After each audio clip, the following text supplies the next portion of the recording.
Yang pertama, pengertian konflik. Konflik secara sederhana dimaknai sebagai suatu perselisihan di antara dua belah pihak yang ditandai dengan upaya menunjukkan permusuhan secara terbuka atau dengan sengaja mengganggu pencapaian tujuan pihak yang menjadi lawannya. Menurut Jennifer M. George dan Gareth R. Jones, pengertian konflik dalam organisasi adalah organizational conflict is the self-interested struggle that arises when the goal-directed behavior of one person or group blocks the goal-directed behavior of another person or group. Jadi dapat dipahami bahwa konflik dalam organisasi sebagai suatu pertentangan untuk kepentingan sendiri yang muncul manakala perilaku seseorang atau sekelompok orang ditujukan untuk menghalangi orang lain atau sekelompok orang lain.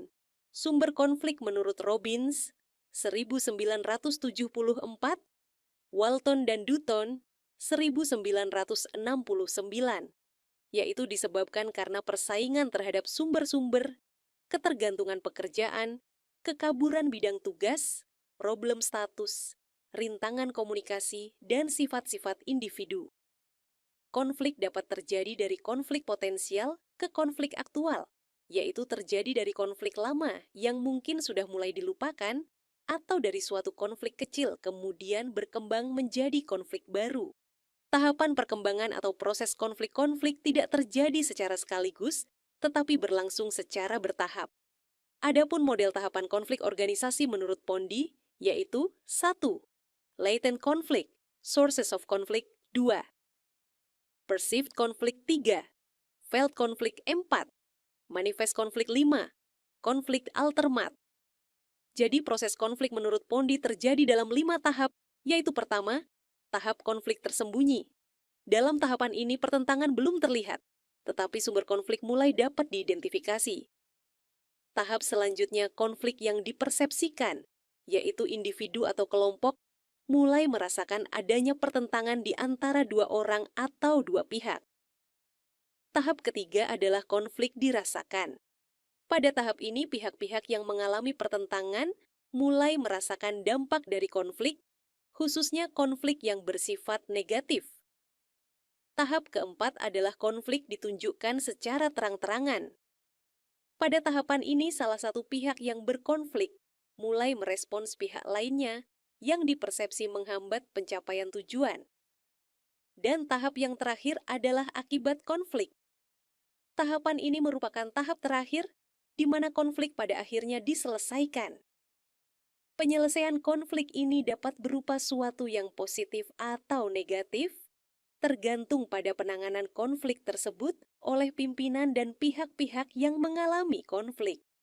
Dalam memanajemen konflik, ada beberapa cara yang dapat dilakukan misalnya dengan penarikan, yaitu pihak-pihak yang sedang berkonflik, atau salah satu pihak yang sedang berkonflik menarik diri, menghindari adanya kontak atau komunikasi dengan pihak lawannya.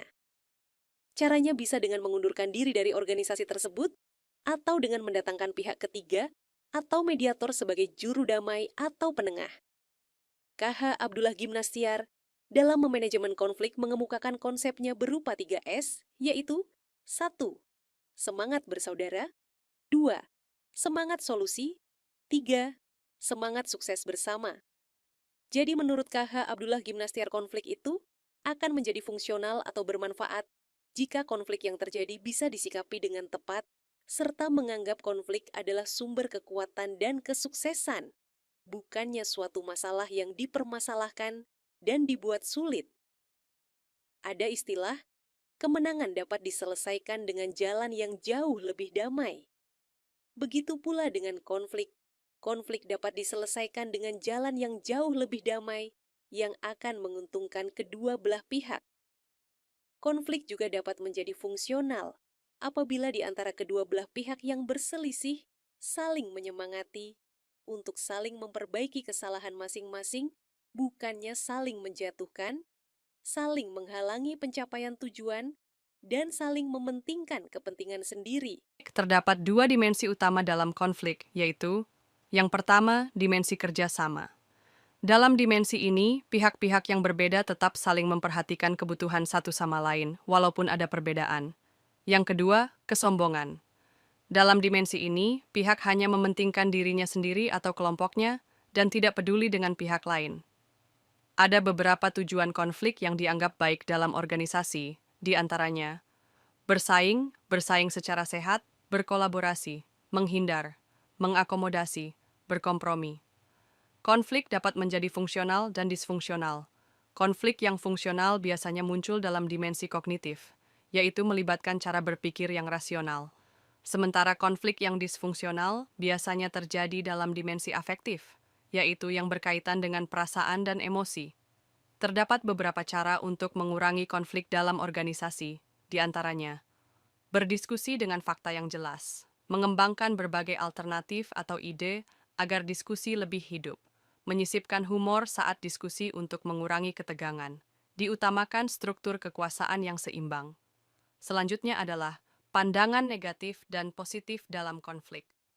Berikut ini adalah pandangan positif dalam konflik, yaitu konflik merupakan cara untuk membawa perubahan radikal. Konflik memfasilitasi kekompakan kelompok. Konflik meningkatkan efektivitas kelompok dan organisasi. Konflik menimbulkan tingkat ketegangan yang sedikit lebih tinggi dan lebih konstruktif. Sedangkan pandangan negatifnya di antara konsekuensi negatif dari konflik dapat menghancurkan. Manajer yang efektif membangun kerja sama tim bukan konflik. Persaingan baik untuk organisasi tetapi bukan konflik. Manajer yang menerima dan merangsang konflik tidak akan bertahan dalam organisasi. Selanjutnya adalah bentuk-bentuk konflik dalam organisasi. Konflik yang sering muncul dalam organisasi di antaranya. Konflik tujuan. Konflik ini terjadi antara tujuan individu, kelompok, atau antar organisasi. Konflik peranan. Konflik ini terjadi apabila seseorang memiliki lebih dari satu peran. Konflik nilai. Konflik ini terjadi jika individu kelompok melakukan aktivitas yang tidak sesuai dengan nilai analis. Konflik kebijakan. Konflik ini berawal dari keputusan organisasi dalam mengelola organisasinya. Selanjutnya, mari kita bahas pendekatan untuk menangani konflik organisasi. Menyelesaikan konflik dalam organisasi akan melibatkan banyak pihak, termasuk pimpinan yang turun langsung untuk membantu mencari solusi. Jika konflik dianggap sebagai bagian dari upaya meningkatkan kinerja individu atau kelompok, maka penanganannya perlu dilakukan dengan cara-cara yang menciptakan suasana kerja yang sehat dan positif. Ada 5 jenis pendekatan yang dapat digunakan untuk menangani konflik dalam organisasi. Yang pertama, berkompetensi. Kedua belah pihak saling bersaing untuk menjadi yang terbaik. Yang kedua yaitu berkolaborasi. Pihak yang sedang berkonflik saling bergabung dengan dilandasi keinginan saling memperhatikan untuk memuaskan kedua belah pihak sehingga konflik dapat diperkecil. Yang ketiga, menghindar. Situasi di mana pihak yang satu menghindari untuk tidak melakukan kontak atau komunikasi dengan pihak yang menjadi lawannya. Yang keempat, mengakomodasi.